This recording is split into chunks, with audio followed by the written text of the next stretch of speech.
हाँ तो नमस्कार जी। आप सब कैसे हैं? हम उम्मीद करते हैं कि आप सब अच्छे होंगे और इसी उम्मीद के साथ 12th हिंदी चैप्टर नंबर 5 जो रोज़ एक कहानी है, इसके लेखक सच्चिदानंद हीरानंद वत्स्यान अज्ञा जी हैं। तो इसके सभी लघु उत्तरीय और दीर्घ उत्तरीय प्रश्न को देखते हैं और इसे सॉल्व करते हैं। यदि वीडियो पसंद आए तो वीडियो को लाइक, शेयर एवं चैनल को सब्सक्राइब करना ना भूलें। ये वीडियो लास्ट तक देखें। वीडियो देखने के बाद में रोज़ कहानी की कोई दूसरा वीडियो देखने के लिए आपको ज़रूरत नहीं पड़ेगा। इसी से आपका पूरा सब्जेक्टिव कंप्लीट हो जाएगा और ऑब्जेक्टिव भी हमारे चैनल पे डाला हुआ है, उसे भी जाकर आप देख सकते हैं। तो पहला प्रश्न आपके सामने है, मालती के घर का वातावरण आपको कैसा लगा? अपने शब्दों में लिखें। तो इसका आंसर आपका हो जाएगा, रोज शीर्षक कहानी के रचयिता सच्चिदानंद हीरानंद वत्स्यान अज्ञा द्वारा रचित एक मध्यवर्गीय परिवार के वातावरण को बड़ी चतुराई से अपने शब्दों में ढाला गया है। इस कहानी में एक मध्यवर्गीय परिवार की वातावरण को बहुत ही चतुराई से लिखे हुए हैं। इस पाठ में मालती के घर के वातावरण के बारे में बताया गया है, जहाँ पर मालती के अच्छी स्थिति नहीं थी। यह कहा जा सकता है कि मालती के घर पर मानो उस पर किसी शाम की छाया मंडरा रही हो। और अगला प्रश्न देखते हैं। अगला प्रश्न क्या है? दोपहर के उस सूने आंगन में पैर रखते ही मुझे ऐसा पड़ा मानो उस पर किसी शाम की छाया मंडरा रही हो। यह कैसी शाम की छाया है, वर्णन कीजिए। तो इसका आंसर आपका हो जाएगा, यह कहानी शीर्षक पाठरोज से लिया गया है, जिसके रचयिता अज्ञा जी हैं। लेखक अपने दूर के रिश्ते की बहन से मिलने 18 मील पैदल चलकर घर पहुंचते हैं तो देखते हैं कि बहन की घर की स्थिति बहुत ही विचित्र थी। ऐसे लग रहा था कि मालती और घर की स्थिति समान है। लेखक कहते हैं कि दोपहर के उस समय सूने आंगन में पैर रखते ही मुझे ऐसा मालूम पड़ा कि मानो किसी शाम की छाया उस पर मंडरा रही हो। घर में सन्नाटा छाया हुआ था, जैसे दोपहर का वक्त शाम जैसे लग रहा था।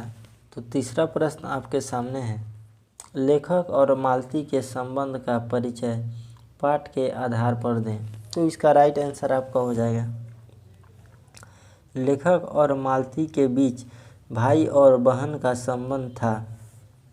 मालती लेखक के दूर के रिश्ते में बहन लगती थी, लेकिन लेखक और मालती हमेशा खेलने, लड़ते भी साथ साथ थे, पीटने, पढ़ने दोनों साथ में ही करते थे।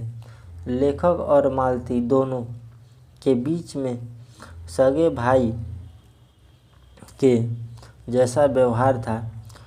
उन दोनों के बीच में बड़े छोटेपन के संबंध में कोई अंतर नहीं था, लेकिन पारिवारिक जीवन के बाद उनका जीवन बदल गया, मानो वह किसी के बस में रहने लगी। और अगला प्रश्न देखते हैं। चौथा नंबर प्रश्न क्या है आपके सामने, मालती के पति महेश्वर की कैसी छवि आपके मन में बनती है? कहानी में महेश्वर की उपस्थिति क्या अर्थ रखती है? अपने विचार दें। तो इसका राइट आंसर आपका हो जाएगा, महेश्वर मालती का पति है जो एक पहाड़ी के गांव में सरकारी डिस्पेंसरी में डॉक्टर है जो गैंग्रीन नामक बीमारी का इलाज करता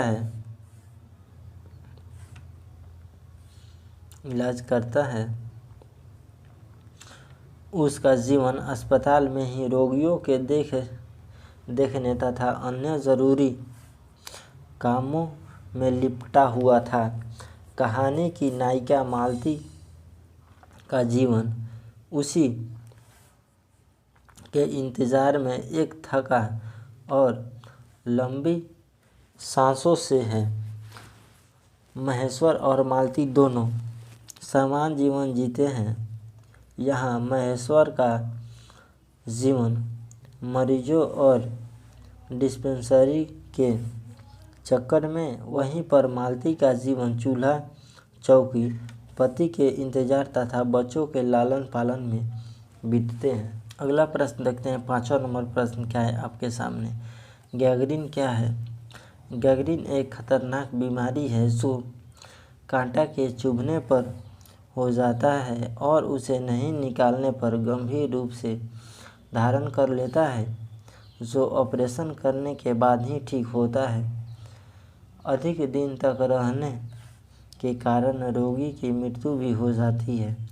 कहानी के उन वाक्यों को चुनें जिनमें रोज शब्द का प्रयोग हुआ है।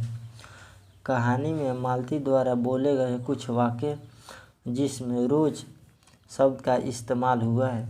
मालती टोक कर बोलती है, मेरे लिए तो ये नई बात नहीं है, ये तो रोज़ की बात है। और दूसरा है, क्यों, पानी का क्या हुआ, रोज़ ही होता है, कभी वक्त पर आता नहीं। और तीसरा देखते हैं, मैं तो रोज़ ही बातें सुनती हूँ। धीरे से बोली कि मेरे तो रोज़ इतने समय हो जाते हैं। और 7वां नंबर प्रश्न आपके सामने है। स्पष्ट करें। मुझे ऐसा लग रहा था कि उस घर पर जो छाया घिरी हुई है वह अज्ञात रहकर भी मानो मुझे भी वश में कर रही है। मैं भी वैसा ही निरस्त्र निर्जीव सा होता जा रहा हूँ, जैसा यह घर, जैसी मालती। तो इसका राइट आंसर हो जाएगा। यह पंक्ति अज्ञात द्वारा रचित रोज कहानी से लिया गया है। लेखक मालती के दूर के रिश्तेदार के रूप में आए थे। अतिथि को यह लग रहा है कि उस घर पर कई काली छाया मंडरा रही है। लेखक जब मालती के घर आते हैं तो उनको ऐसा लगता है घर को देखकर कि उस घर पर कोई काली छाया मंडरा रही हो। लेखक को यह भी अनुभव होता है कि लेखक भी उस माहौल में जकड़े चले जा रहे हैं। वह भी उसकी जकड़ में आकर बड़ा निरस्त और निर्जीव सा हो रहे हैं। ठीक उसी प्रकार जैसे मालती है, जैसा यह घर है। लेखक को ऐसा लग रहा है कि उसमें आने के बाद वो भी उसी माहौल में जकड़े जा रहे हैं। ठीक उसी तरह जैसे वो घर जकड़ा हुआ है, जैसे मालती जकड़ी हुई है।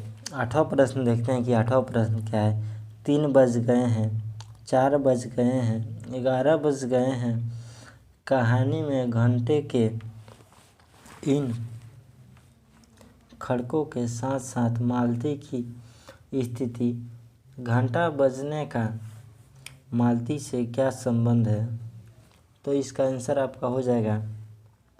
इससे यह स्पष्ट होता है कि मालती हर समय घंटा गिनती रहती थी, क्योंकि समय काटते नहीं कटता, साथ ही उसके आगे की योजनाएं पर भी काम करना होता है।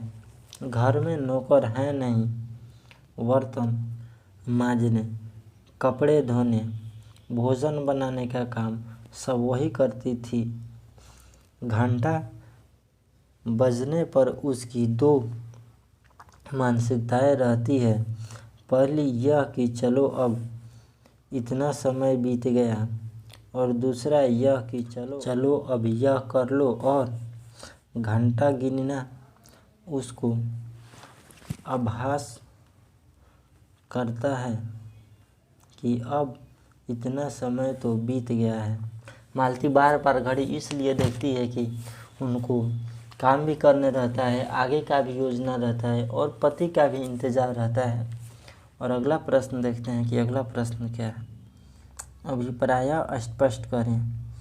मैंने देखा पवन में चीड़ वृक्ष गर्मी में सूखकर मटमैला हुआ। चीड़ के वृक्ष धीरे गा रहे, कोई राग जो कोमल है किंतु करुण नहीं, अस्तिमय है किंतु उगमय रही।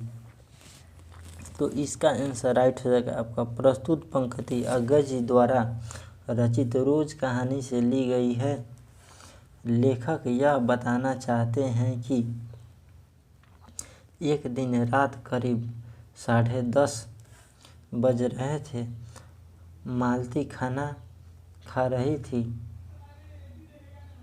वो भी खूब विचारों में डूबी हुई थी।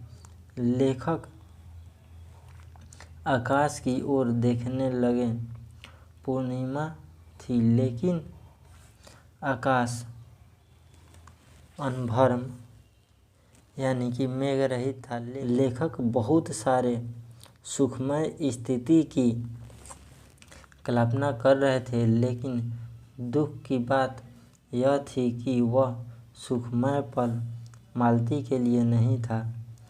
मालती ने वह सब कुछ नहीं देखा।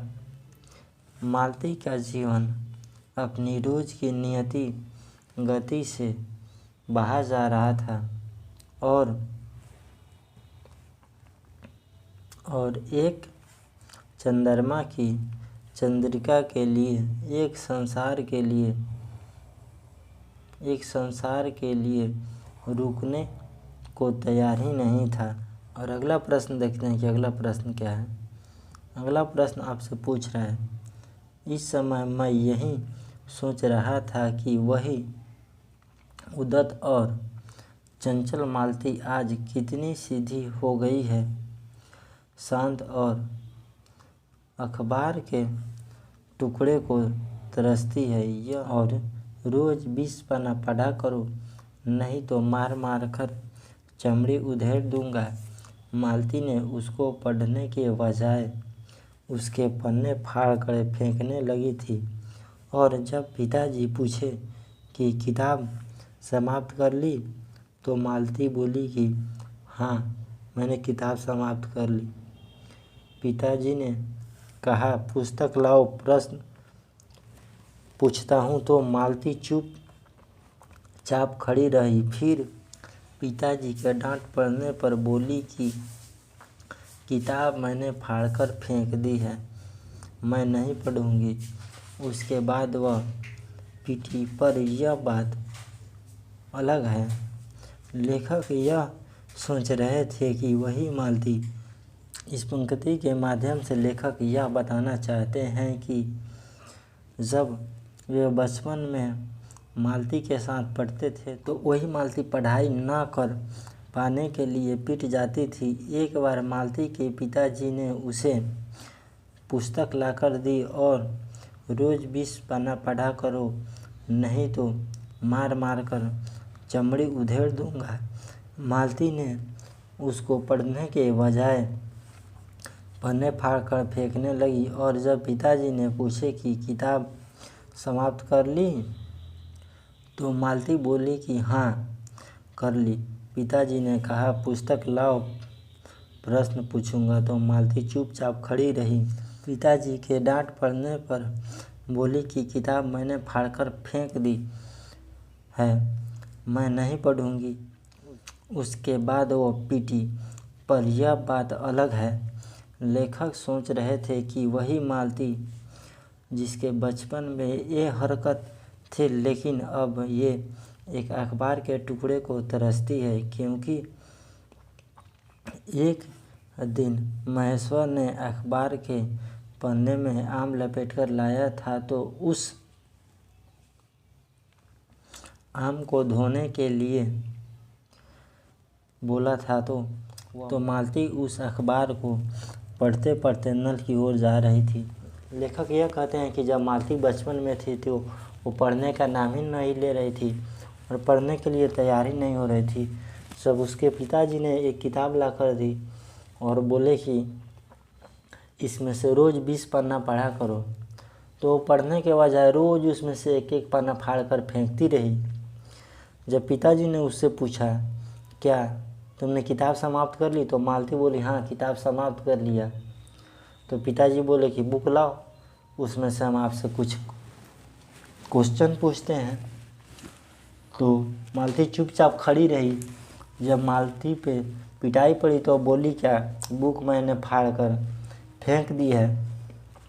और आज वही मालती एक अखबार के टुकड़ों को पढ़ने के लिए तरस जाती है। यदि वीडियो पसंद आए तो वीडियो को लाइक, शेयर एवं चैनल को सब्सक्राइब करना ना भूलें। यदि आप संपूर्ण हिंदी का PDF लेना चाहते हैं तो हमारे इस नंबर पर कॉल करें। Thanks for watching my video. हम आशा करते हैं कि यह वीडियो देखने के बाद में आपको दूसरे कहीं से भी रोज़ कहानी की वीडियो देखने की ज़रूरत नहीं पड़ेगी।